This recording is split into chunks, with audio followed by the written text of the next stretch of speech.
Greetings to all. I'm so happy that we still were able to have the colloquium this year. It is always great to be connected with a global community of thought leaders, researchers, practitioners who are committed to advancing black males in education and beyond.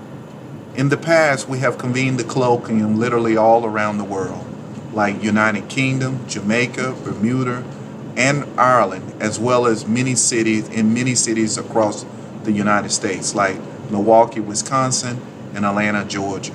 These sorts of singular gatherings are so crucial for the kind of work we do. Who better to learn from and bounce ideas off of than your peers from around the country and other parts of the world? I'm convinced that the work we do has never been more critical to expanding the opportunities for black males and, more importantly, for eliminating anti-blackness racism in our society. Let me explain why. Because there has never been a greater need in this world for human talent and inclusion than there is today. The stakes have never been higher for solutions. We need to tap the brainpower of scholars from every background to solve the world's biggest problems, including anti-blackness racism.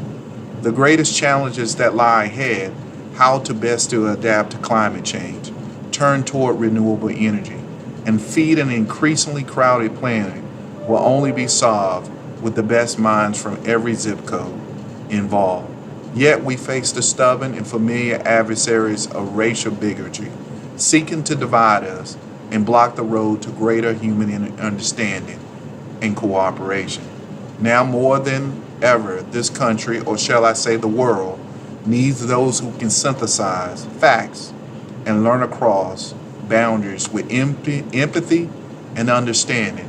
That means the work we do, studying how to bridge and eliminate educational disparities among black males, is so very important. We need bridges that help us expand opportunities and explore historical contexts, not walls that keep us in self-contained silos. These are the issues that haunt this age, and they must be tackled by the people like you all across this world. By nature, I am a hopeful person, and every time I spend quality time with individuals like yourself, I do feel my spirits being lifted. Hopelessness is the enemy of justice, so we must trust that we will see brighter days on the horizon soon. Like you, I am unable to predict the future.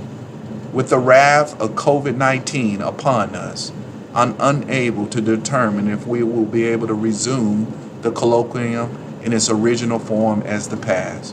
But I am confident, regardless of the situation, that we will continue to coordinate the colloquium, whether it's virtually done or whether it's being executed face to face.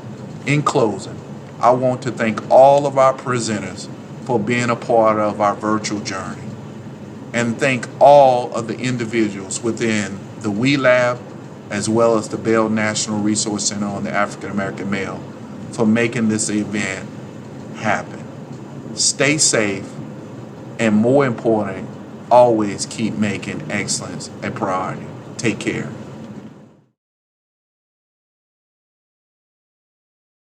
Greetings.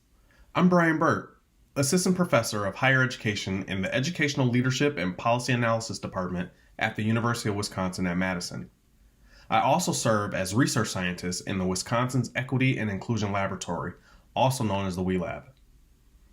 I'm grateful to be here at the International Colloquium, especially during this time of dual pandemics.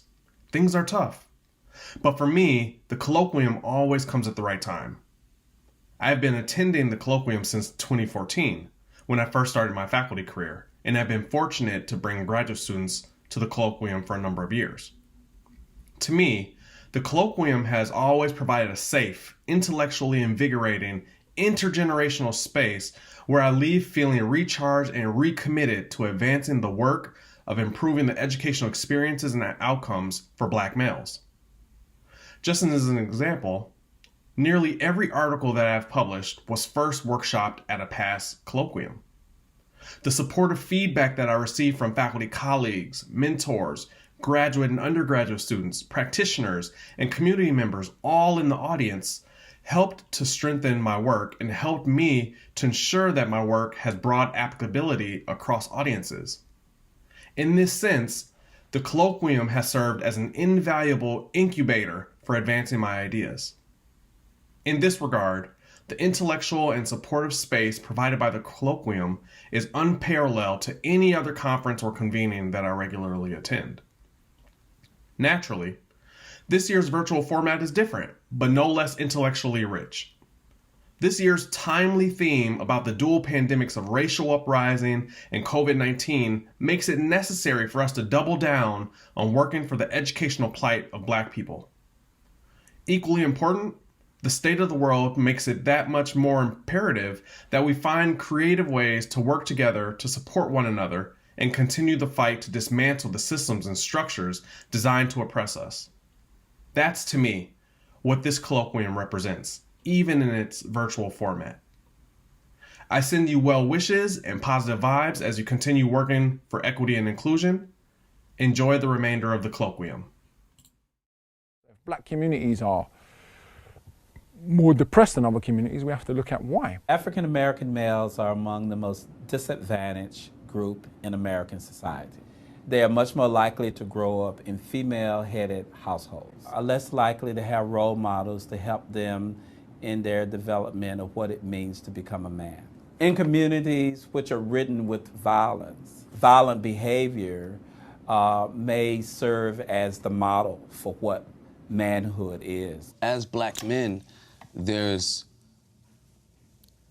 an idea of masculinity that oftentimes is misleading, that we've been led to believe is how we have to act to assert ourselves. We had to develop certain other ideas of masculinity that often are very hyper-masculine, very aggressive, and leave no room for vulnerability. And I believe that leads us to a place where we're not able oftentimes to be open and be honest about things going on in our brain because we don't want to appear weak, and you feel that if you give any sign of weakness that you'll be torn down. Trying to unbox this whole notion of being invincible and not showing any vulnerability, because at the core of it, we all feel everything that happens to us. We're taught that at a very young age, that we're supposed to, suck it up and just keep moving, and you got it in you, And that attitude is disempowering, and it's harmful. Well, Black men and boys are more likely to be misdiagnosed and less likely to receive the appropriate level of care, even when they seek services. The additional effects of hypermasculinity make this doubly challenging for this population. Black men and boys continue to be denied their tears and their emotions. A few years back, I was suffering from depression for over a year. And at the time, I didn't even know what it was. Mental illness, it was associated with, oh, this person's crazy, or it was often associated with people who are criminals. So that's something that I kept to myself. To be dead honest with you guys, I didn't know there was actually that much services out there. I had no idea. I just thought, hey, this is a part of life. I think it's more difficult for Black people, especially Black young people, to access mental health, because I see in schools when people will say, okay, this young person needs help, it tends to be, if it's a Black young person that's being referred to me, they need help because they're angry, because they're, falling off, because they're going to fail, whereas where the white girls I work with tend to be referred to me because they have mental health issues. I think one of the biggest things with the stigma attached to mental health is just a lack of knowledge of it. Growing up in a family where we had several people that had mental illnesses, but we didn't talk about it, as I grew older, I learned that not talking about it was hurting us. And you've got white people telling Black people how you should deal with your trauma, how you should deal with your issues. You can't do that. And that's why there needs to be diversity, not just on the ground floor, not just those that are doing the groundwork, but on every single level, in every system, every institution. There has to be representation.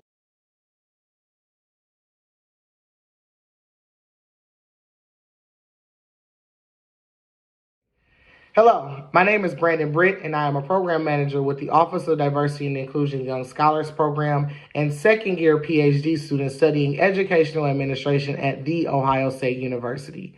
I had the honor of attending the very first colloquium back in 2012 as an undergraduate student, and so it is truly an honor to be before you all again to introduce to you all our next speaker, Dr. Shauna M. Cooper. Dr. Cooper is an associate professor in the Department of Psychology and Neuroscience and director of the Strengths, Assets, and Resilience Lab at the University of North Carolina at Chapel Hill. She is also an RTI University Scholar at the Center on Social Determinants, Risk Behaviors, and Prevention Science. After 9 years as an assistant and associate professor in the Department of Psychology at the University of South Carolina, Dr. Cooper joined UNC's Developmental Psychology area in 2017. Her research examines racial and cultural contexts of development with a specific focus on African American children, adolescents, and families. Dr. Cooper's areas of expertise include how race-related experiences are related to health and well-being, the cultural context of parenting, and community-level risk and protective factors. Her recent work examines contextual and psychosocial factors associated with African American fathers, parenting, and involvement. Dr. Cooper's research has been funded by several agencies and organizations, including the National Science Foundation and National Institute of Children, Health, and Human Development. Her work spans multiple areas and has been published in a variety of scientific journals. Dr. Cooper is committed to the translation of her research, including the development of culturally specific, family-focused prevention programming. Dr. Cooper's service leadership reflects a commitment to the promotion of positive development among racial, ethnic, minority children, families, and striving towards equity. Currently, she is associate editor for child development and on the editorial boards for multiple scientific journals.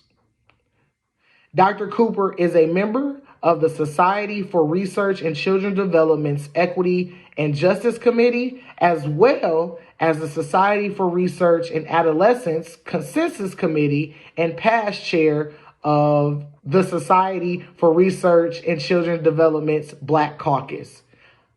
It is now an honor to introduce to you all Dr. Shauna Cooper.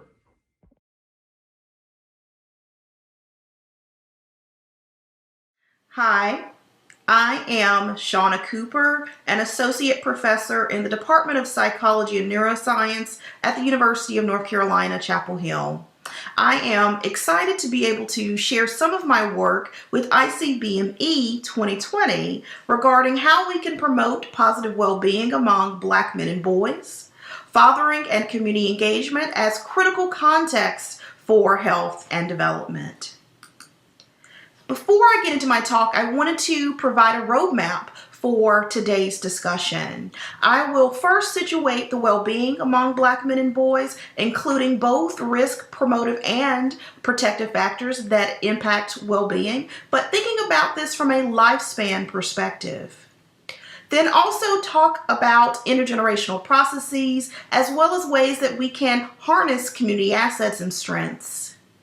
As we talk about ways to promote the well-being of Black boys, we must also consider how we support fathers and men as they support the next generation.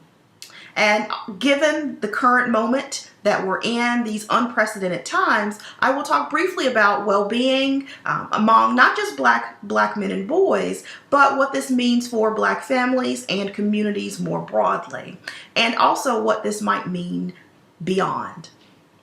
And then in my talk today with some key take-home points. So I like to begin every talk with guiding questions that orient the talk within the broader discussion of key issues. So today's guiding questions, and what I often say, guiding questions for today, guiding questions for every day. So question number 1, how does the broader racial context shape fathering and well-being among Black men?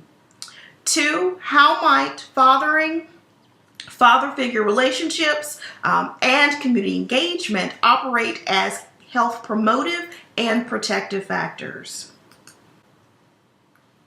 So thinking about what we know in terms of the well-being of Black boys, we know that several studies have identified factors that impact the health and well-being of Black boys very early in the lifespan all the way to adulthood years.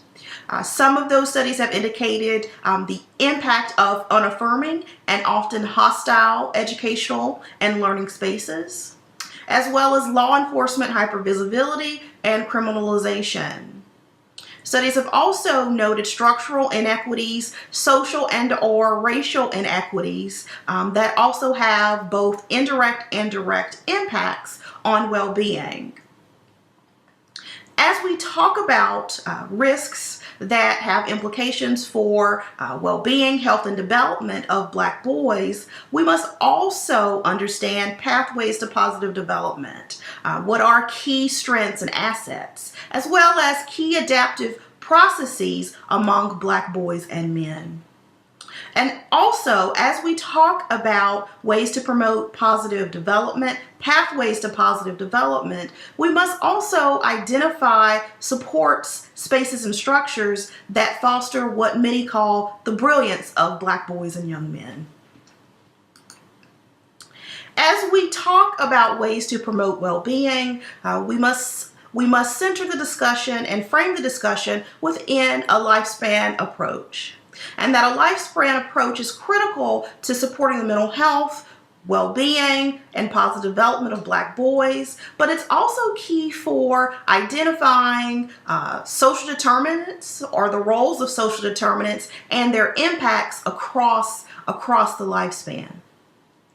And as we talk about the childhood, adolescent, young adulthood experiences of Black boys and young men, we must also highlight the roles and contributions of men, fathers, and our father figures. And we must do so from a strengths-based perspective.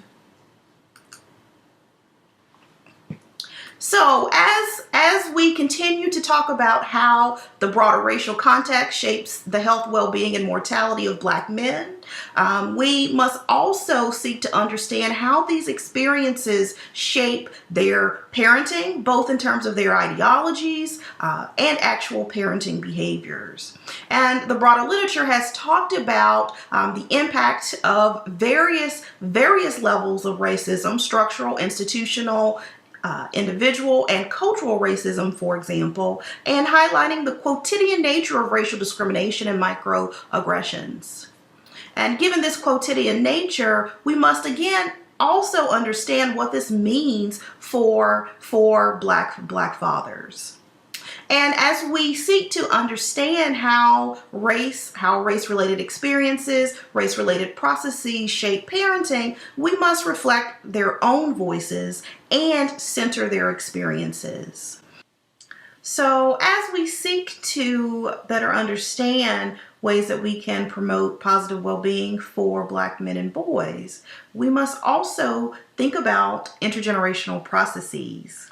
And I will, as we talk about intergenerational processes, I will anchor this discussion with a quote from one of the fathers from our focus groups. This father says, "I don't always know if I'm telling them the right thing, but I built it from my experience." And so I wanted to use this quote to anchor a discussion on intergenerational processes because it highlights the transactional nature as well as the reciprocality, and that fathers' assessment of their experiences are a lens for how they understand their own parenting roles, but then they also layer on their assessments of what their children, both sons and daughters, may need to navigate their social spaces. So some of my work has sought to identify and examine key mechanisms. So what are the factors that explain how these intergenerational experiences shape involvement? Also, what are the ways in which this has implications for mental health and well-being? And so when I talk about intergenerational experiences, this can be conceptualized broadly. These are our important social relationships that happen earlier in our life, but are reinforced throughout the lifespan. So this could be relationships with parents, parental caregivers, grandmother, aunts and uncles, other blood relatives, other fictive kin, and really I think the point is that these are key individuals who shape development, both directly and indirectly. And so some of my work has highlighted fatherhood ideologies as a key mechanism. So how fathers view their broader perspectives, rather, around what fathers do. Should fathers be as actively engaged in the lives of their children? Are fathers just as important as mothers? And so our work shows that fathers who were more actively engaged, and again, this is not a discussion about residential status. We see the same pattern holding for fathers who lived with their children, residential fathers, and fathers who were non-residential. And so it really came down to fathers who were actively engaged in involvement rather than where they lived.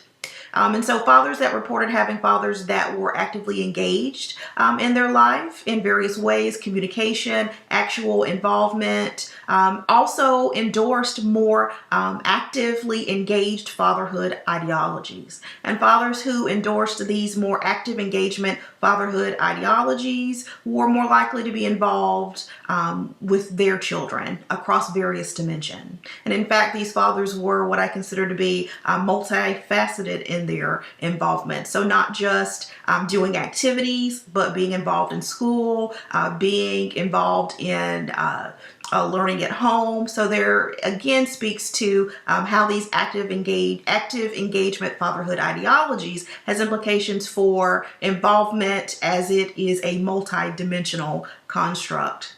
Some of my work has also highlighted self-efficacy, which is an ideology, but it is a personally held ideology. And so these are fathers' beliefs about their ability to carry out, to engage in their confidence about their ability to be a father, to do father, however they define father-related things.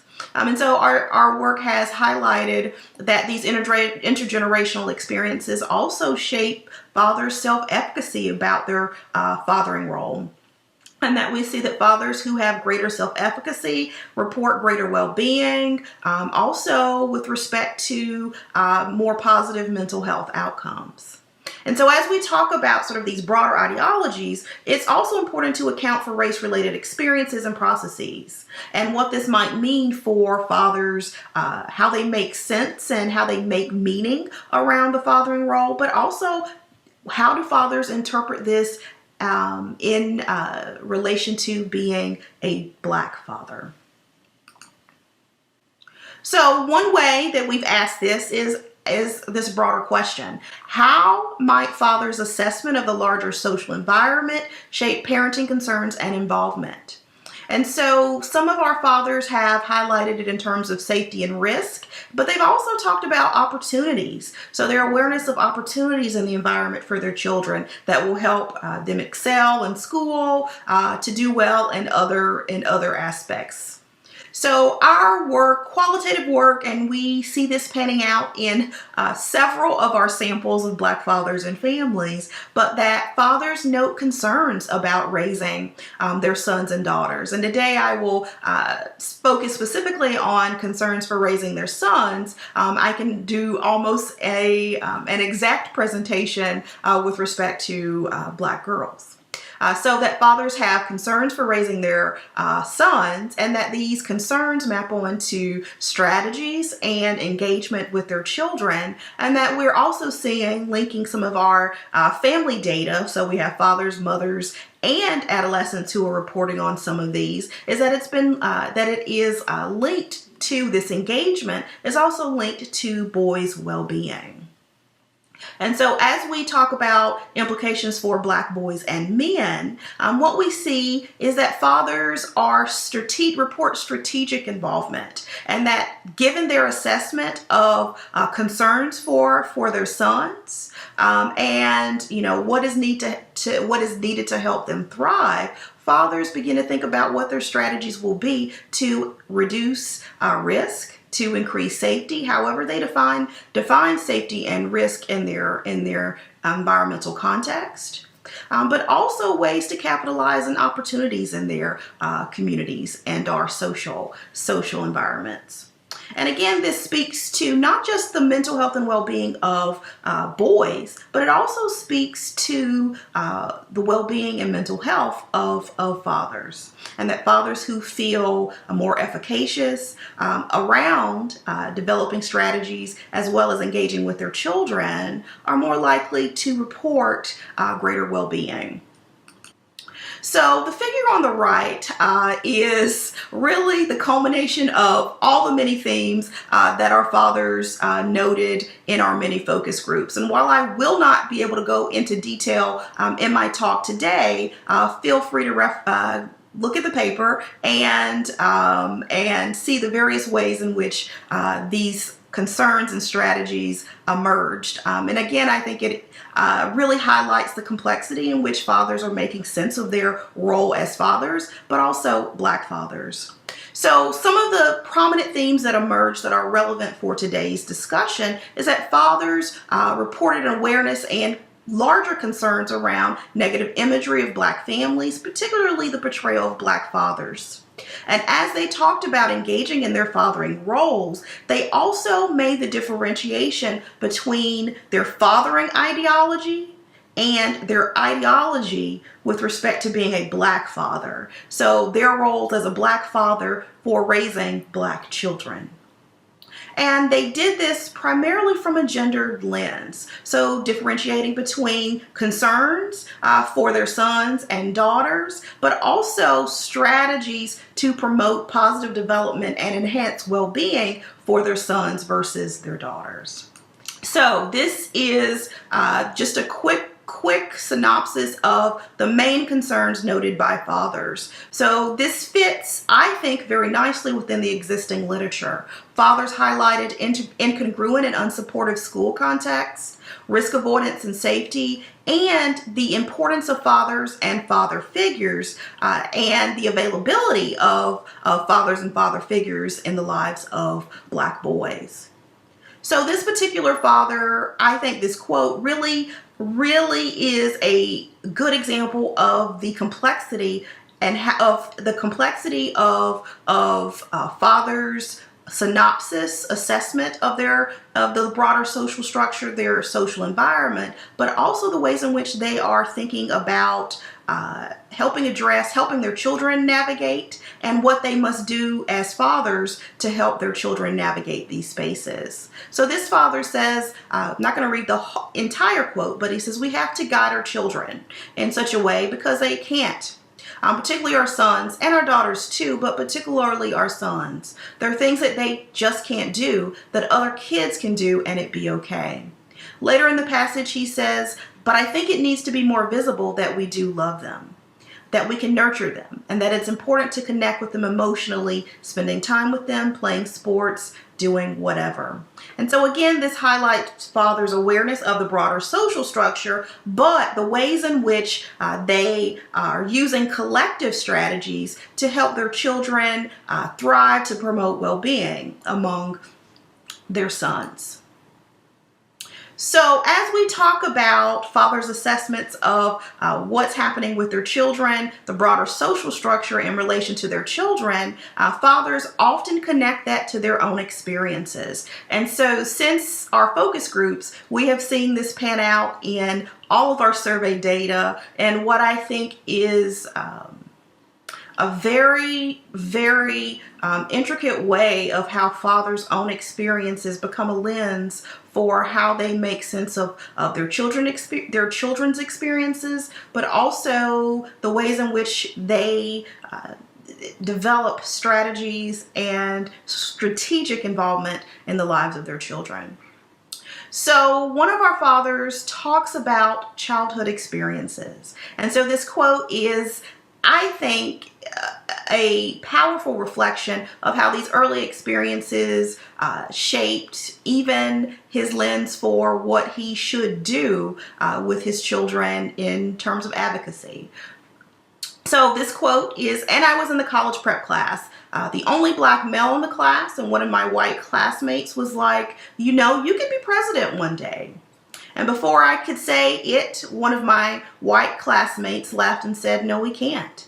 And I agree with him because I didn't think that was something that was possible. One of our other fathers talks about the broader statistics with respect to black boys and black men, and how they have observed this play out with their own sons. So this father says, when I look at the statistics of African American males, they want us to perpetuate that. And I've watched my sons when they want to participate in things, how they're put at the back of the class and put at the end of the line.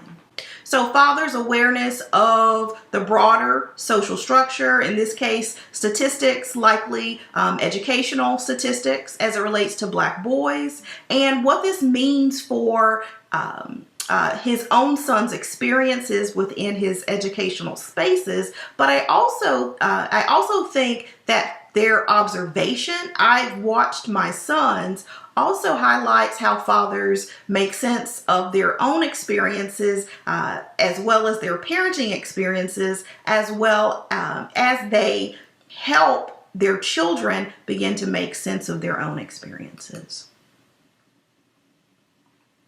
Another quote, which I think is really powerful, is that our sons, they're treated like they're second class, and I've dealt with that too. And you're talking about going to the school.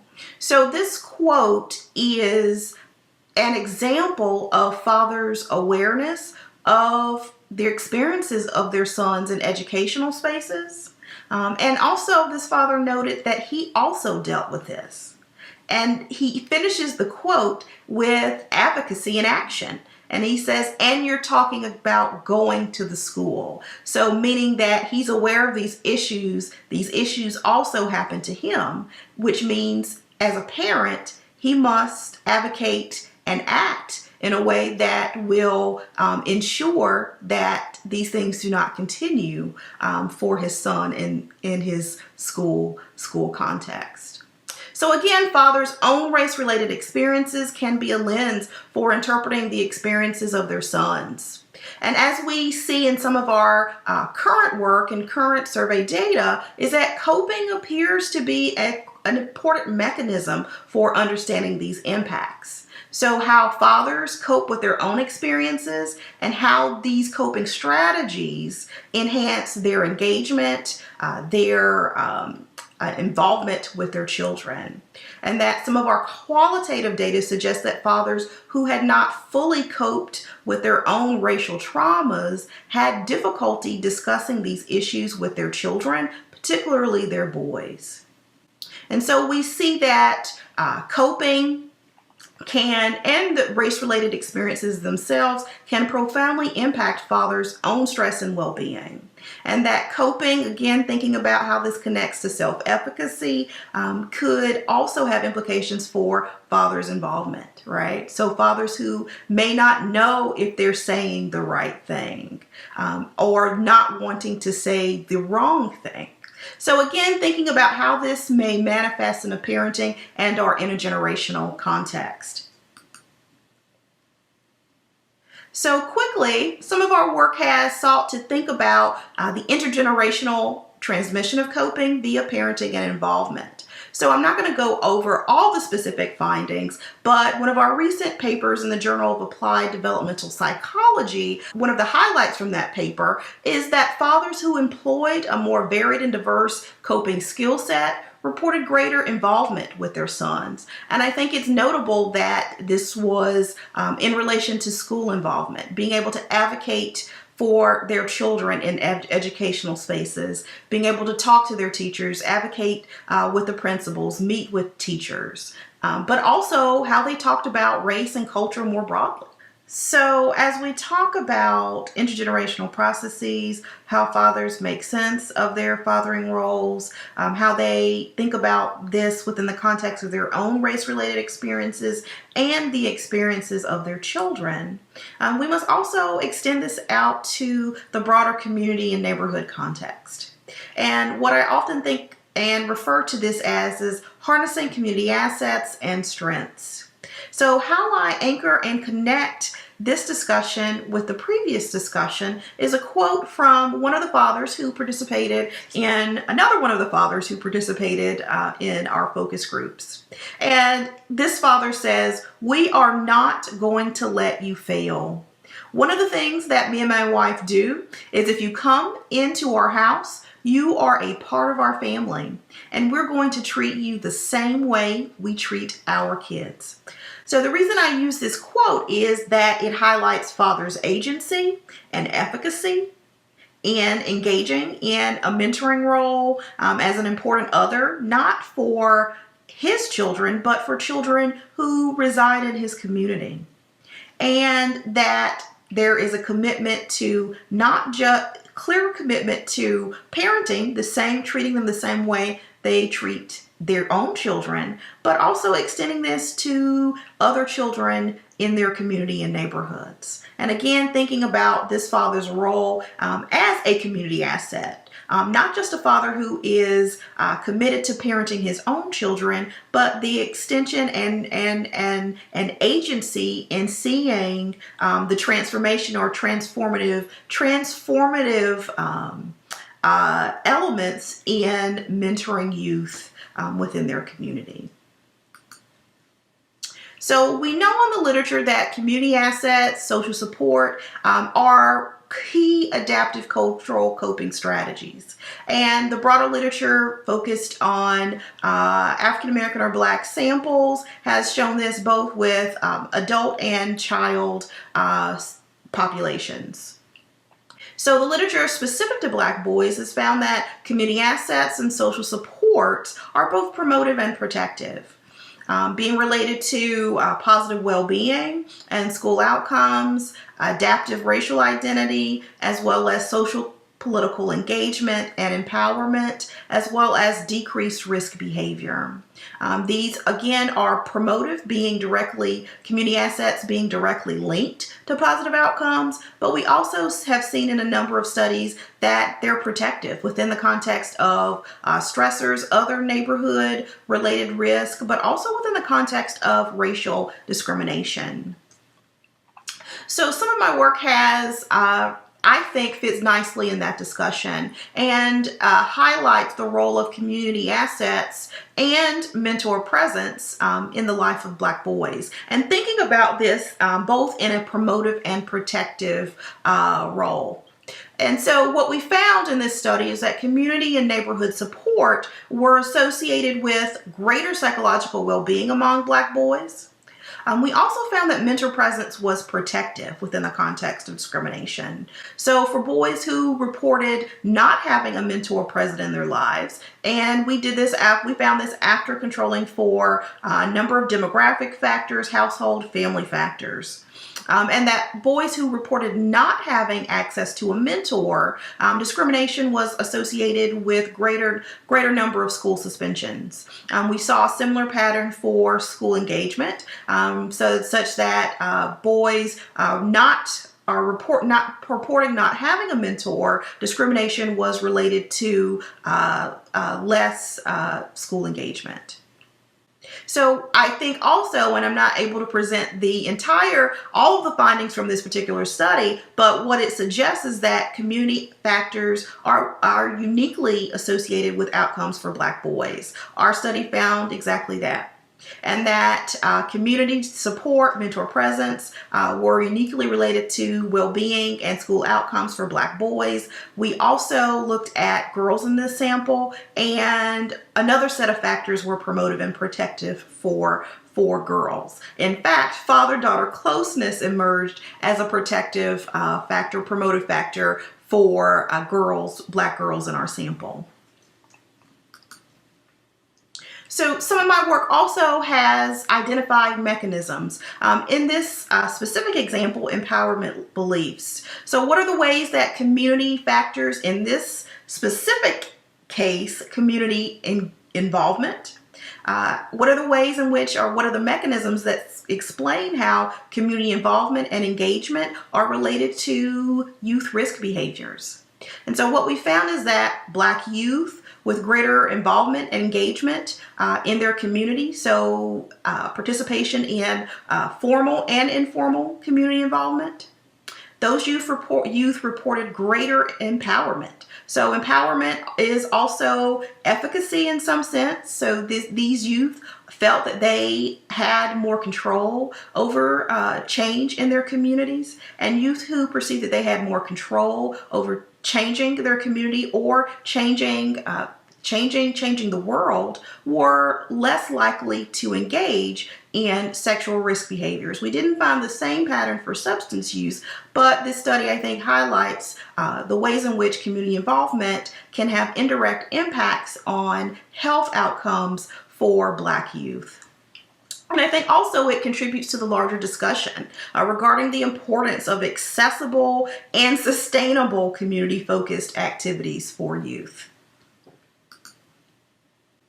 So as we talk about the role of social support, community assets for Black boys, we also see in the literature that these are important in several ways for Black men, and promotive with respect to well-being in terms of mental health, other related health outcomes.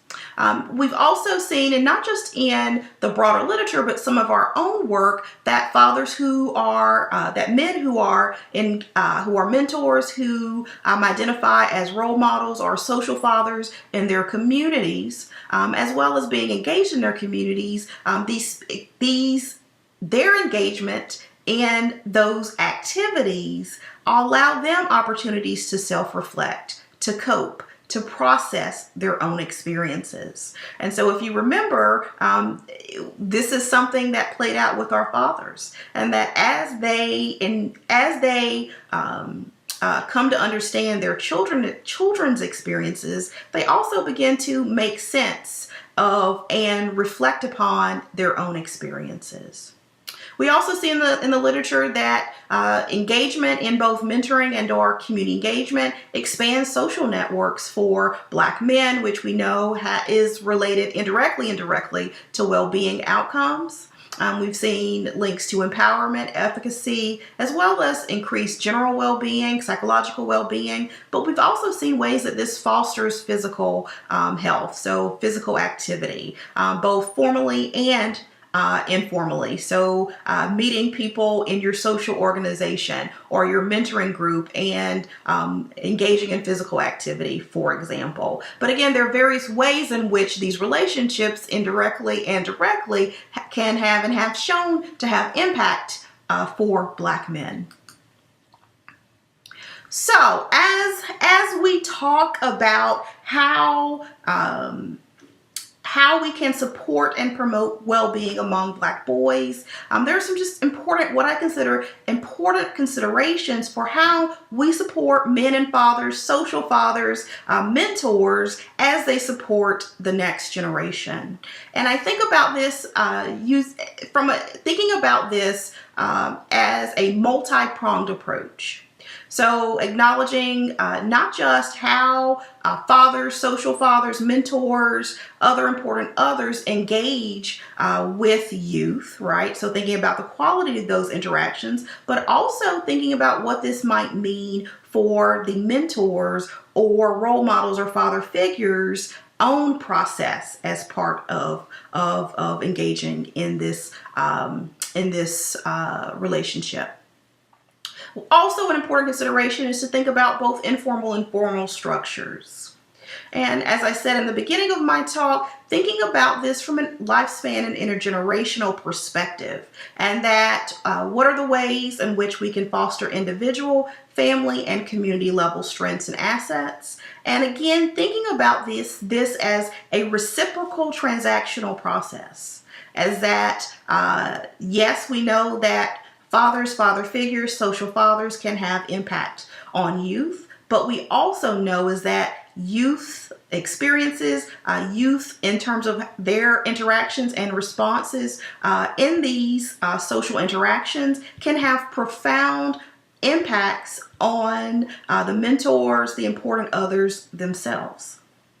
And so it is also, as we talk about community assets and the need to have sustainable structures that allow these to continue to have impacts, is that we must address multi-level and systemic factors that not only impact the well-being and health of Black men, but also impact the availability of these resources within our communities. And thinking about this in terms of advocacy and action and policy, and again, thinking about formal structures that will allow these community assets to continue to thrive, to continue to promote positive well-being, not just specific to Black boys, but thinking broadly to communities and across the spectrum of youth. So as we talk about supporting and promoting the well-being of Black men and boys, we must also think about ways that we can support men, fathers, father figures, social fathers, role models, other important others as they support the next generation. So there are some key consideration, or what I consider to be key considerations for this to happen and for this to be sustainable. So thinking about this from a multi-pronged approach, again, thinking about the reciprocal transactional processes that often occur. So thinking about not only how adults have impacts on youth, but also the transformation that happens with adults and important others when they engage with youth.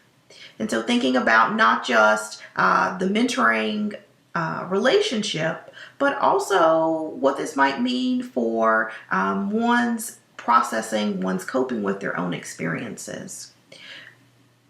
Thinking also about informal and formal structures that allow men, fathers, father figures, other important adults to continue to support youth and promote well-being. Thinking about this from a lifespan and intergenerational perspective, not just with respect to mental health and well-being, but ways to foster individual, family, and community level strengths. And I think as we talk about community assets as well as these family factors, we cannot lose sight of the multi-level and systemic factors that impact the well-being and health of Black men and Black boys, but the systemic factors that have implications for families and communities and what this might mean for the availability of community resources, the availability and sustainability of community resources and/or assets. So quickly, I wanted to connect this to the current context. And as we talk about promoting well-being, we are in unprecedented times during this COVID-19 pandemic. And we're already seeing some exacerbation of existing inequities, but we see some very layered risk and stress that are having disproportional impacts on Black families and communities.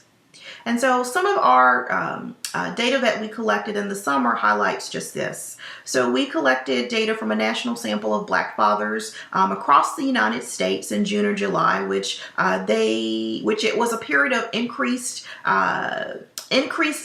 cases, consistent increase in the number of COVID-19 cases across the U.S. And so we found that almost half of our fathers were essential and frontline workers.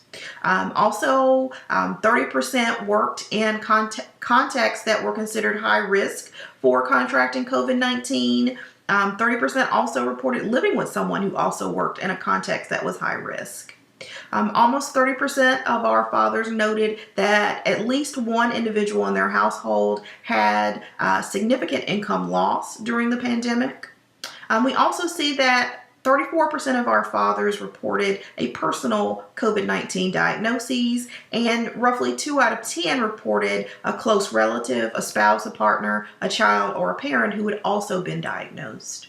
And so as we think about work, employment context, health impacts, and health factors, we must also think about how this impacts families and how this might spill over, and what I have been saying, cascade into family and community context. And so thinking about this in terms of supports for families, so we see increased parenting stress and role strain with not just with both fathers and mothers. We also see the loss of support systems. And as we talk about support, the importance of support systems, we know that the loss of support systems have implications for not just how families fare or individuals fare, but how communities fare in times of high stress. So I wanted to quickly end with some key take-home points. And so again, a lifespan and intergenerational approach is critical for understanding development, health, and well-being among Black men and boys, thinking about that with respect to parenting, but also coping, thinking about coping intergenerationally and the transmission of coping. Also, we must continue, both in terms of research and programming, continue to center the voices and experiences of Black men and boys.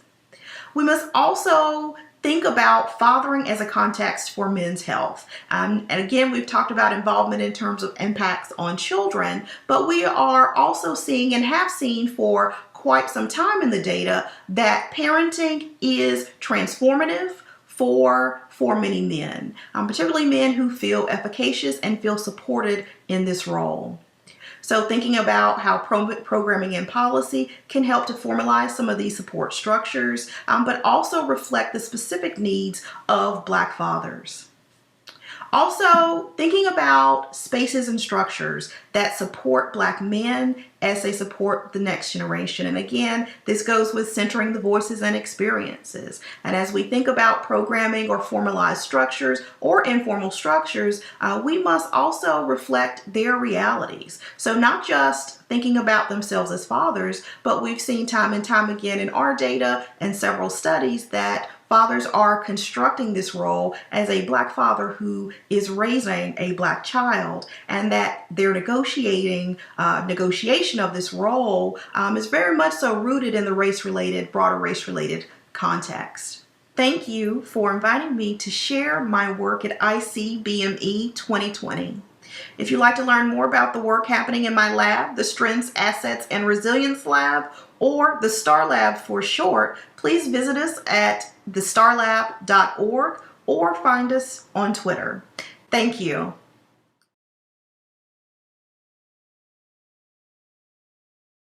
This Black strength that has carried us for decades, but is undermining an important aspect of our humanity and feeding in on itself. Being strong all the time took away our ability to speak about our weaknesses, our sadness, our mental illnesses. This silence is killing us. We stigmatize mental illness to preserve this place of our strength, damaging ourselves, and among Black children observing a spike in suicide rates. A recent study shows suicide rates for Black children aged 5 to 12 were 2 times higher than white kids of the same age. Black and Hispanic children are less likely to get mental health care than white kids. Mental illness affects everyone, regardless of sex, gender, income, or race. According to the Health and Human Services Office of Minority Health, African Americans are 20% more likely to experience serious mental health problems than the general population. Doctors say growing up Black in America can be traumatic, and studies show that irritability in the average white teenager is often labeled as depression. But research shows that that same behavior is more likely to be seen as disruptive in Black or Latino children, and doctors say that can lead to feelings of hopelessness at a very young age. Oftentimes in our community, we just write off as something else and we keep going. In the Black community, well, we're massively overrepresented in the mental health institutions, even more so than in the prisons. And mental health is something that we don't talk about. In the Black community, things like depression and are played down. The more we increase our mental health, the better citizens we become, the better advocates we become. There's a push in Nashville and across the nation to get more people in the Black community talking about depression, anxiety, and other stress disorders. I think that in general, people get the help that they need, but especially the Black community. Everything that was already wrong with you emotionally is made much worse by the fact that you're poor, that you maybe don't have access to education, that you don't have the economic privilege to go rehab and all them kind of things. Because when Black life isn't valued enough for professional help, adequate housing, or even breathing, life here degrades in value in comparison to life after. And mental health is real. All of us deal with it. And so it's now that we start talking about it, breaking those stigmas so people can get the help they need and we can have a community that's thriving rather than a community that's surviving. We want to be physically healthy, spiritually healthy, financially healthy, but I can't do any of that if I'm not mentally healthy.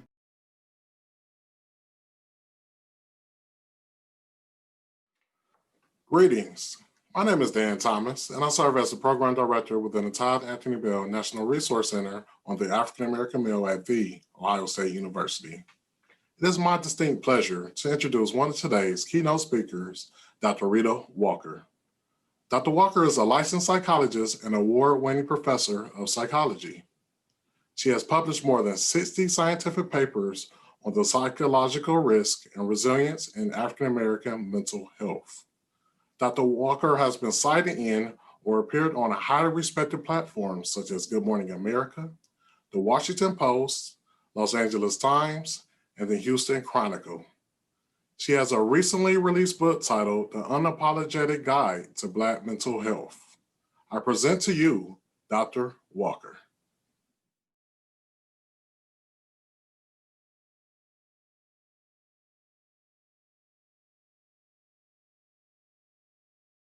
Greetings. I'm Dr. Rheeda Walker. I am professor of psychology at the University of Houston. I am licensed to practice as a clinical psychologist, though I don't necessarily maintain a clinical practice. I really get to have the best of multiple worlds. I retain or sustain an active program of research primarily around understanding risk and resilience associated with the African American community and risk and resilience in particular for crisis and suicide. But I also supervise doctoral students who are working on their PhDs. And so that's how I get to maintain multiple worlds. But more recently, I am the author of the Unapologetic Guide to Black Mental Health. And I'll say a little bit more about that. I'm certainly grateful for the invitation to have this conversation with regard to mental health. My talk today is Black Males, Mental Health, Suicide, and the State of the Culture.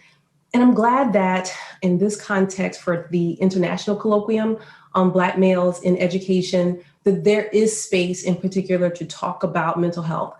I've always been fascinated that we talk about our day-to-day lives and somehow leave out mental health in the conversation. So I'm glad to be talking about that today. I stumbled on this area of research in part because as someone who grew up and was raised in primarily African-American schools and neighborhoods and my family and church, when I went off to my undergraduate training at the University of Georgia, I just didn't feel like my reality was reflected in the undergraduate textbook. So I thought, okay, well, people say with an undergraduate degree in psychology, you can't do much anyway, so I guess I'll get a PhD. And with a PhD, I will better understand the state of what it means to be Black in America. And I'll tell you, I'm still trying to figure it out. But for today, what I do anticipate talking more about is recognizing the very much racialized context in which Black people and Black men in particular live in our society, recognizing that there is a paradox in suicide that we can talk about. I want to make sure that we understand just some of the findings from my research. And we'll really spend time with one study in particular that's important for this conversation, and then think about how can we get on track with respect to our psychological or emotional well-being. Now, when I tell people that I'm very much invested in the mental health of Black or African-American people, there tends to be this question of, well, what about all people or all minorities? And for many of you in this audience, you recognize that what it means to be Black in our society is very different from the context for other racial or ethnic groups. When I think about what it means to be a Black person, I go back to pre-colonial times before Black people were enslaved and where we actually came from, which was the West African continent, where we had culture, where we had family, and where we had tradition, and where we were brutally captured and enslaved and brought to the US and the Caribbean and other parts of the world, and forced to relinquish seemingly our cultural identity. But more importantly, we had to survive and we had to learn how to be human and take care of our families, take care of our responsibilities, and live. So the goal was to live and to pass on learning how to be able to survive in a society where our lives didn't matter. And we did that with community. We did that with family. We did that with our cultural traditions of, it's not just me, but my survival is about my community survival. I believe in a higher power and this sense of I can draw on something bigger than me in order to achieve what I need to in order to be able to not thrive, but at least survive. And we brought that with us in our cultural traditions. And I'll tell you, one of my favorite African proverbs is that no matter how long a log floats in the river, it'll never, ever be a crocodile. And I think the same is true for people of African descent, that no matter how long we are in the US or other parts of the diaspora, we will always have, whether it's been taught to us or not, that we will always have our Africanisms and our African cultural tradition. So recognizing all of that and thinking about the unique reality of Black people and Black men in our society. And when we think about just not just in slavery, but the disempowerment and what it means for, as an example, a Black man who in his traditional culture, and again, this is pre-colonial West Africa, and having leadership and having responsibility of the family and having that taken away so much so that it can impact one's self-esteem and self-identity and what that does to the mind. And not just the mind for that person, but for generations. We talk about, or not we, but a lot of people talk about slavery like it was so long ago. And it would seem that way. But once slavery technically ended, we still had forced separation through Jim Crow laws. And so Black people weren't not segregated. I can't say integrated because integration never really happened.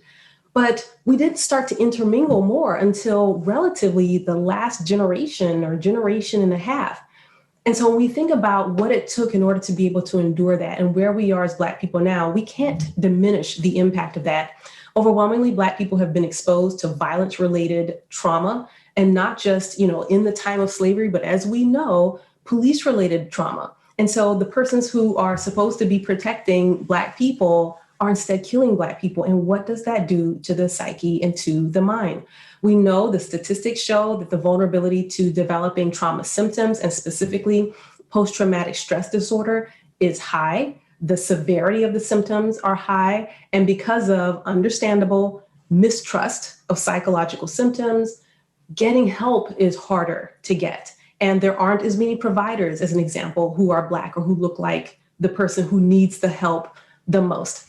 When we think about all of this in the context of just how can one even have a positive sense of identity or a positive sense of what it means to be a Black person in our society, that how does one achieve that without also potentially internalizing these ideas that, well, maybe there is something deficient about Black people. Maybe there is something deficient about Black men, minimizing this racialized context of survival. And what does that look like in 2020? What does it look like for the next generation that we need to desperately be cognizant of? Because of all of these things, it's challenging to not just maintain a positive sense of self-identity, but also self-esteem, which we know is related to a lot of different, or which is related to healthy psychological functioning. Now, with all of that said, and what we know as suicide researchers and scholars is that untreated psychological problems, a sense of marginalization, that is, you don't matter and your life doesn't matter, can translate to self-harm and suicide-related behavior, at least thoughts of one's own death. But when we look at some of the statistics, it would seem to suggest, and I'm showing a figure now, wherein we look at, in particular, suicide deaths for white, male, and female, and the combination for all racial ethnic groups, followed by white groups, then Black persons, Latinx or Hispanic persons, then Asian and American Indian or Alaska Native individuals, that by far the highest suicide rate is for persons who identify as Alaska Native or American Indian, followed by persons who identify as white.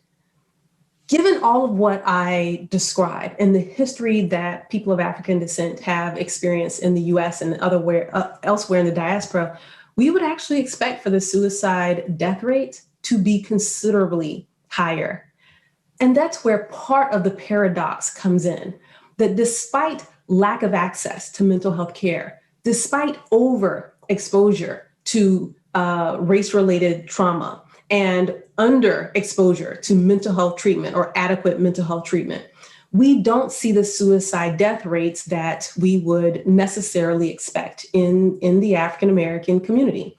One of the things that I will point out, though, and what I appreciate about this particular figure, is that we see the disaggregated data by gender or sex for each group. But when we look at for non-Hispanic Black men, when we think overall, it looks like, 8.9 deaths per 100,000. So when we look at Black people as a whole, 8.9 deaths per 100,000. But what's driving that, if you notice, there's a considerable disparity between men and women, wherein men overwhelmingly are accounting for those suicide deaths. That's not to say that women aren't dying at all, but men are carrying a considerable burden of that suicide death. And so when we look at some of the other groups, as an example, Black men have a higher suicide death rate than the average. So when we look at everyone and we look at the combined group of 12.8 for everyone, Black men have a higher suicide death rate. And that's worth taking into consideration, though again, we would expect for it to be somewhat higher. My argument has been that when we pay attention to culture, that's where we see a lot of the resilience in Black people. That is the reason why we don't see suicide death rates as higher. Our identity is protective is because it provides an anchor, maybe not to our broader society that says Black lives might not matter, but it does provide a connection to other Black people. So a social anchor that says you are here for a reason and you have purpose in our society. And so even if the broader society isn't affirming what it means to be a Black person, having a connection to other Black people is powerful. And just thinking about not just people of African descent in the US, but around the world, and recognizing that it's not just us here. And we've seen that in recent months in response to the death of George Floyd. That was really very unfortunate. But around the world, there were Black people rallying for justice in response to his death. And then finally, a third point with regard to the importance of identity is how it really does seem to kind of buffer those messages that says Black people aren't worth anything, because there is this sense of kind of maybe us against them. And the us is Black people who have suffered for so incredibly long. But with all that being said, the reason that I wrote the Unapologetic Guide to Black Mental Health was because of an unexpected crisis that seemed to emerge. And with that crisis, what the research showed was that between 1993 and 2012, the suicide rate doubled for African American children, while for European American children, the rate actually seemed to decrease. And so these data first came out in 2016.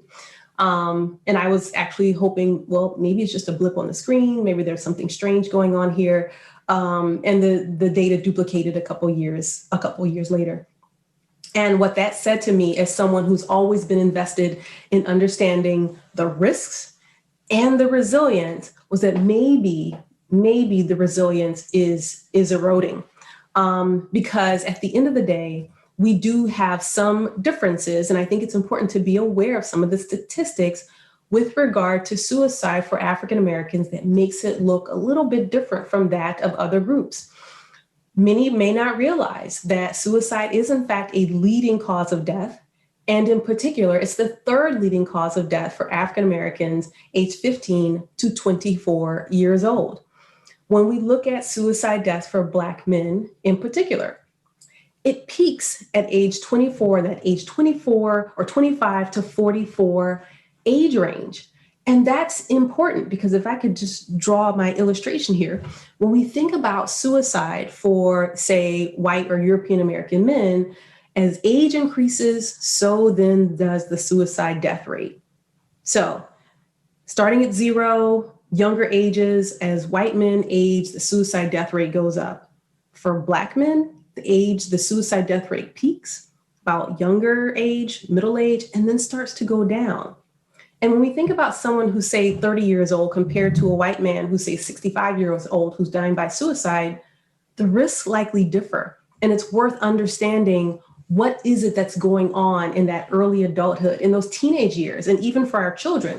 When I talked about those suicide death rates doubling, those were for 5 to 11-year-old children. What's going on? And so again, I've been looking at this work for some time now, but the data have been there for those who have been paying attention. One of the things that we know is that medically serious suicide attempts for African American men have surpassed that of European American men for some time now. And the medically serious suicide attempts are the ones in which the suicide attempt was so serious that had the person not gotten medical intervention, they would have died. And it's an important distinction as we try in our field to even understand suicide. There may be some of you who are asking, like, well, if someone does this, is that suicide? Like, how are we even thinking about suicide-related behavior?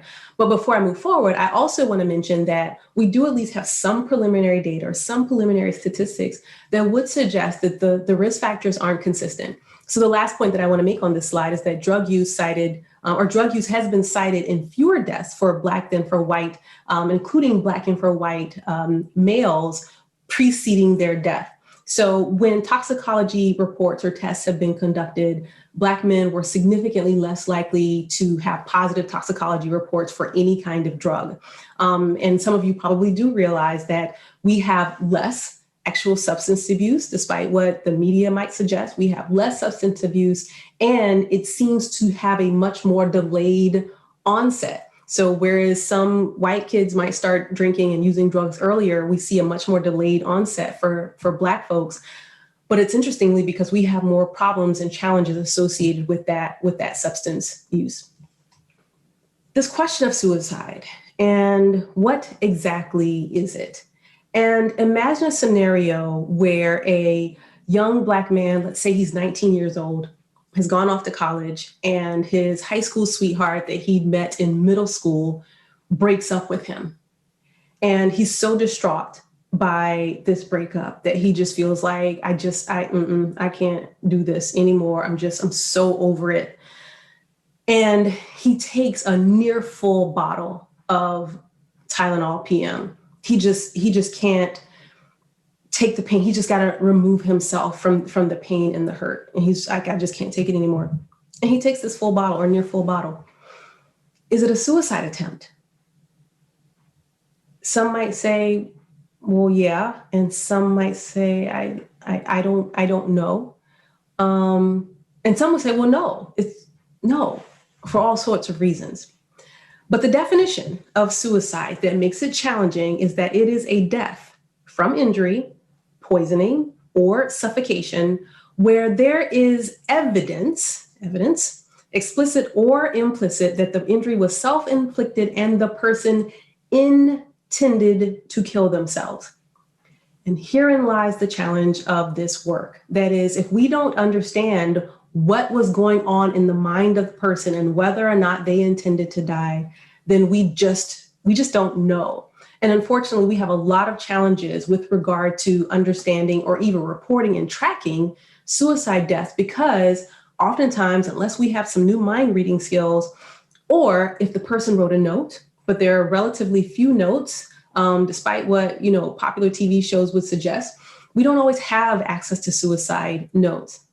And so we have underreporting of suicide deaths. We don't really know how frequently they're happening in the Black community. Oftentimes they're misreported as accidents. And in one of our studies, we found that especially for African-American men in that 25 to 44-year-old age group, that what was suspiciously a suicide was labeled, and these are national data, were labeled as accidents. And so it's hard to track what's going on if you've misidentified the cause of death. A lot of Black people still think, well, Black people don't do that, right? That's not something that happens. Over the years, I have consistently found that folks from younger generations are more accepting or understanding, but it doesn't necessarily translate to preventative behavior. And I'll make sure to say more about that before we go. Another question that I often get, or a question that frequently comes my way, is, well, do you think there's a difference between real suicide and slow suicide? So maybe someone who is using substances and putting themselves in risky situations, that maybe they're slowly killing themselves, but that's not real suicide. And I do think that there's merit to that. We don't have enough research to support that, but there is some merit in thinking about the slow way that people kill themselves. But it's still problematic, because what it says to me is that we have a society of people in pain, and understandably so. And if I don't remember to say this later, folks, turn off the TV. Don't watch the violence against Black men, against Black women. It's vicariously traumatizing. The research has been consistent on that also. Turn it off. We don't have to be subjected to that. And there's so many ways in which we are hurt in our society. We have to find ways to be intentional about protecting ourselves. So one of the things that I've been thinking about, if we could call it a logic model of understanding Black suicide, when we think about this idea or this experience of racism and how socially isolating and rejecting and alienating it is, and especially and including when Black people have to convince other people that something was racist, and just the disorientation that comes with saying, like, that was racist, and how painful that is to have to do that, especially when you're the subject of the racism. That there is something about that is psychologically disorienting, and based on some of our best theories, would suggest that someone is put in harm's way, or they become more vulnerable if they're dealing with symptoms of depression or anxiety, or they feel like their life doesn't matter and something stressful happens. And again, their life doesn't matter. How do they deal with that? And that puts them at risk. So when we think about, again, alienation and social rejection as being related to suicide, as several of our theories have suggested, it seems to me that when we experience more racism, we would see more suicide for both adolescent and adult persons in the US and around the world. Now, with my research, I've looked at factors that mitigated that or buffered or somehow thwarted that interaction. But for now, I'd like to talk more just about this idea of racism, which isn't new. Interestingly, in our society, there are folks who are kind of coming online like, oh, wow, racism is really bad. But Black people have been trying to figure out ways to navigate racism at work, in classrooms, in neighborhoods, driving while Black, doing all sorts of things while Black. And it's really, really very stressful. So one of the things that we had an opportunity to do when I was on faculty at University of Georgia some years ago was to look at longitudinal data with regard to experiences of racial discrimination in pre-adolescent girls and boys, because we know that the experience of racism starts really very early on. And so with this particular study, we looked not at suicide ideation strictly, but we broadened the definition to look at thoughts of death or morbid ideation, and also thoughts about one's suicide, recognizing that morbid ideation or death ideation exists on a spectrum. So it exists on a suicide ideation or suicide thought spectrum, such that morbid ideation, or the research has suggested that morbid ideation is basically a milder expression of suicide ideation, and it seems to be related to future suicide attempt behavior. So I wanted to look at whether or not racial discrimination was related to thoughts of death for boys and girls who were 10 years old. And then they were tracked again and data were collected a couple years later when they were 12 and a half years old.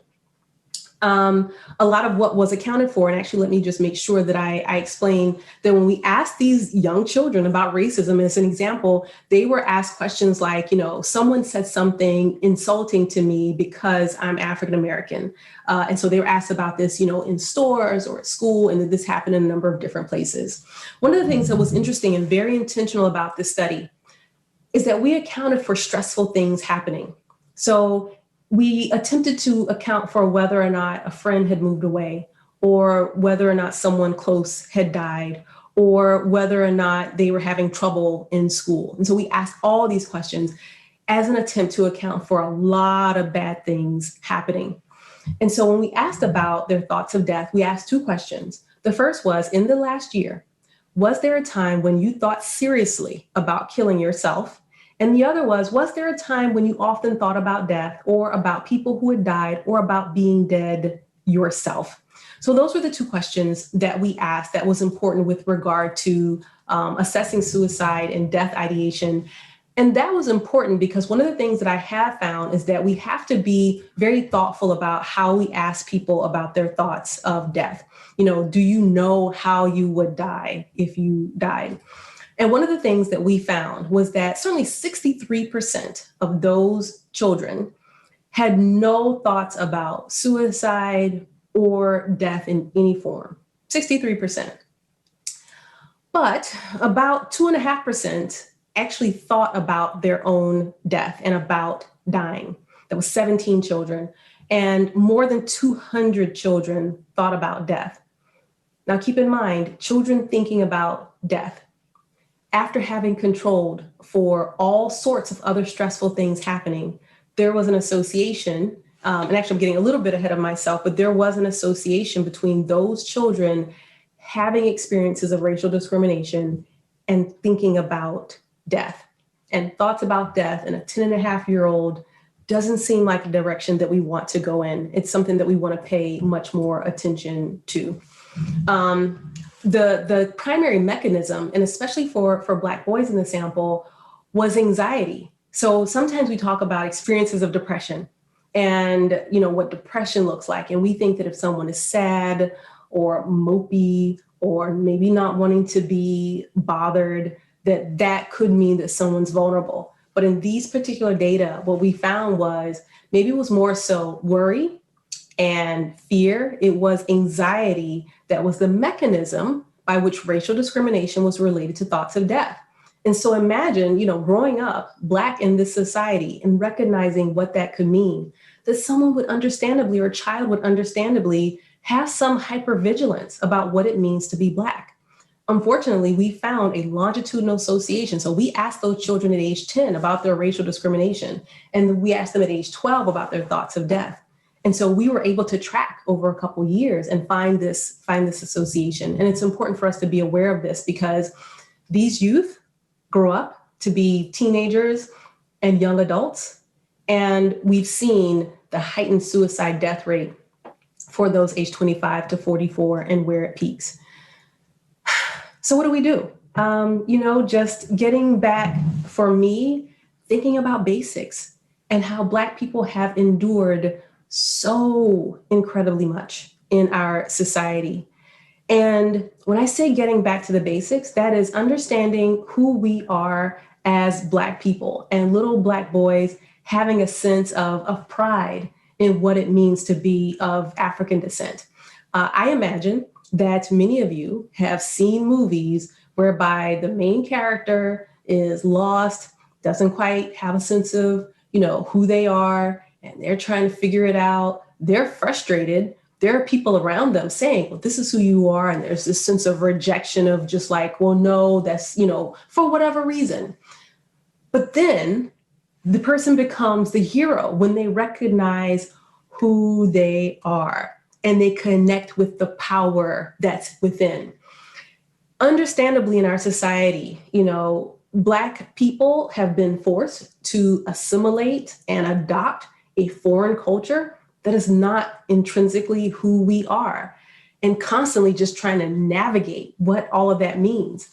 And my research has consistently showed that for Black people who have a strong sense of community identity, so again, it's not just about me, but it's about my community, and have a belief in a higher power.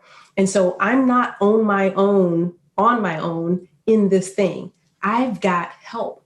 And being able to connect with that to make some sense of what it means to survive and thrive in our society, without being completely aimless and frustrated. And because remember, those African families brought their culture with them. So we have to start with realizing that Black people live in a very racialized context. I mean, we could say things like, well, it should be better than this, and they should accept Black people by now. We're not going anywhere. Well, that would be nice, but that doesn't seem to be the case. And once we recognize that we live in a very racialized society, that there are some things that we have control over that are internalized, and there's some things that we don't have control over. We don't have control over other people's racism. That has nothing to do with who Black boys are. The racist teacher says nothing about who that Black child is. It's all the responsibility of that teacher to address, and of parents and other persons who will hold our institutions accountable, so that that child can feel empowered. We have to know what our strengths are. I think that when we somehow seemingly were forced to leave behind our African culture, but it was more so leaving behind the labels. I always appreciate when I get to talk to students in my undergraduate Black psychology course about things that they do that are African that they may not have realized was African, like this sense that Black people are very spiritual. And I'm not saying religious, I'm not saying, going to some institution or house of prayer, every week. I'm saying just knowing that there is a higher power and that it's not random. Not one bit is it random for Black people. And this sense of, wow, like I came from something and my culture isn't just something from slavery, but that we are a meaningful people who have a meaningful sense of what it means to be successful and to achieve in our society. And that has to be, it has to be positive. We can't have a neutral sense about what it means to be Black. There was a study a series of studies that were conducted with students, and they split the students up into two groups. And in one group, they asked them about, their race, but they didn't say anything. They just asked them about their race. So they had a race prime. And in other groups, or it's a neutral race prime. And in the other group, the race prime was, Black people are successful. Black people are positive. Black people are creative and inventive. All true things. And who do you think performed better on the test that they were administered? The students who were told very positive things about what it meant to be Black. And that in and of itself seems very powerful for me, that when we begin to institute this way of thinking about what it means to be Black, we allow ourselves to be able to buffer and put off the impact of racism for which we have relatively little control. We have to be surrounded by people in community who are also really very positive, and not the ones who are neutral or who say, I don't even see you as Black. But instead, people who see Black people as we are and are willing to attribute the positivity of what that means. And sometimes that means accessing also our spiritual outlets and our spiritual resources, because there is power in recognizing, or at least that's what the research suggests, that there is power in recognizing that someone has access to a higher power, that is determining some of our strengths and some of our success in this society. So with that, thank you so very much for your attention. In my book, I do talk about racism, and I mentioned already that it's the suicide that concerns me for our children. But I think it's about having a larger commitment to rediscovering what it means to be a person of African descent. After we first recognize the impact of racism and race-related trauma on our society. So again, thank you for your attention, and I hope that you guys will have a very productive and successful colloquium. Take good care.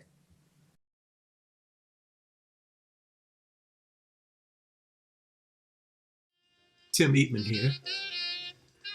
I am delighted and honored by the invitation to share reflections with the International Colloquium on Black Males in Education community. Please receive my most heartfelt greetings, as well as a hearty salute to the planning team and ICBME leadership, in particular, Jelando Jackson and James Moore, my brothers beloved. Thank you for your leadership and vision. I've attended many of the ICBME gatherings over the years, and considering them a highlight of my annual professional conference rhythm. The focus of the colloquium is increasingly more timely, especially now in these very challenging times. It was a blessing when I learned that ICBME would not be thwarted by the virus, but instead would convene virtually. Indeed, my sense is that ICBME energy is an important component of the vaccine, even if metaphorically, that vaccine that we need so desperately, an inoculant, if you will, against the racial virus that has been profoundly and ubiquitously illuminated in tandem with COVID-19. Perhaps some of you recognize John Coltrane's horn playing in the background. This is intentional. As I reflect on the current state of affairs, I'm struck by how essential a love supreme is for the fight and the healing that we need in our society. I have been challenging myself to beware the shrinking imagination. Beware the shrinking imagination.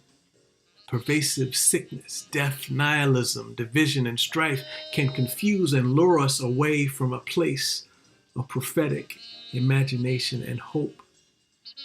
And yet, we can choose to instead embrace our divinely endowed capacity to imagine and innovate through science and the arts, through loving and respecting each other across divides that literally serve to shrink us in so many ways.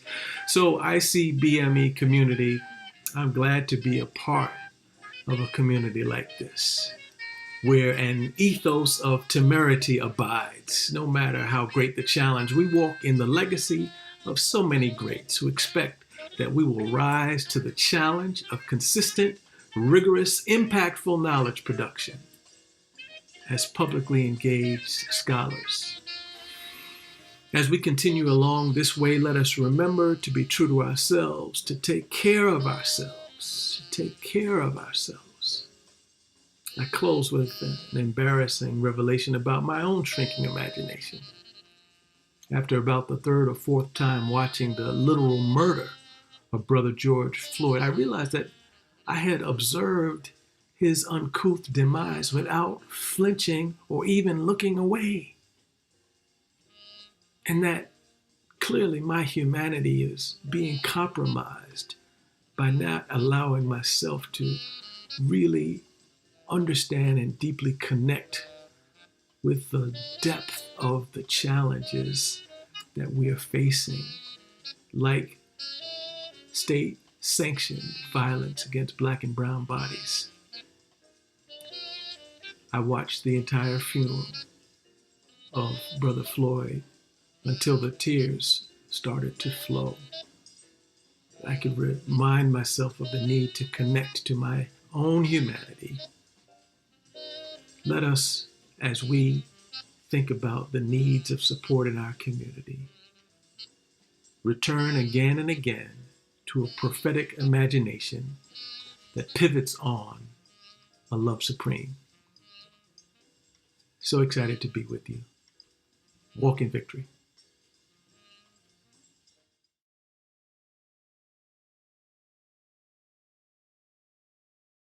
What an appropriate way to bring closure to the 2020 virtual International Colloquium on Black Males in Education. Not one, but two dynamic Black female scholars whose work demonstrate the importance and power a partnership between Black male and female scholars to unite in order to build robust research agendas to inform critical advocacy with a focus on creating strong Black families and communities. Without question, we know that the plight of Black males in education cannot be improved without the assistance of our sisters of the Academy. Likewise, we challenge our allies and would-be allies to stand with us to eliminate racism, which has created the fundamental challenges addressed each week by our keynote speakers and respondents. I want to thank all the individuals behind the scenes who made it possible to bring the virtual International Colloquium on Black Males in Education to life. I also want to thank our sponsors and co-sponsors.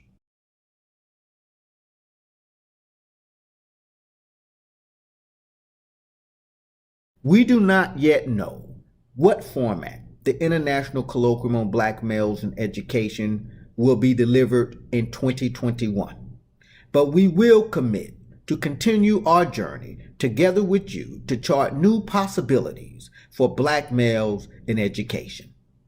Thank you.